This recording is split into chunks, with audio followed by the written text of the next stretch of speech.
పాదాలలో నుంచి ఒక కులం వచ్చిందని చెబితే వీడు ఇంత ఈర్షించుకున్నాడు కదా, మరి ఆ పాదాలే వీడికి లేకపోతే ఆలోచించండి. వీడికంట పాదాలలో నుంచి ఒక కులం వచ్చింది అని చెప్పేసి అందుకనే హిందూ మతం దౌర్భాగ్యమైన మతం అని చెప్పేసి మాట్లాడుతుంది. ఇది ఎక్కడ అనుకుంటున్నారా? హైదరాబాద్లో బుక్ ఎగ్జిబిషన్ ఏదో జరిగిందట. అక్కడ ఒక బుక్ని మీద తిరుమల తిరుపతి దేవస్థానం గురించి తప్పుగా చిత్రీకరించిన బుక్ ఏదైతే ఉందో ఆ బుక్ని డిస్ట్రిబ్యూట్ చేస్తున్నారు, అదే అమ్ముతున్నారు.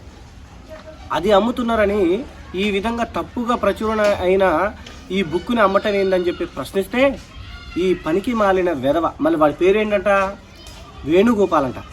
మరి నీకు హిందూ మతం అంత దౌర్భాగ్యమైన మతం అన్నప్పుడు హిందూ ధర్మంలో శ్రీకృష్ణ పరమాత్ముడు పేరు, మరి అలాంటి పేరును పెట్టుకొని మరి నువ్వు ఎందుకు రాణిస్తున్నావు ఈ సమాజంలో అని అన్నారా ఎవరన్నా?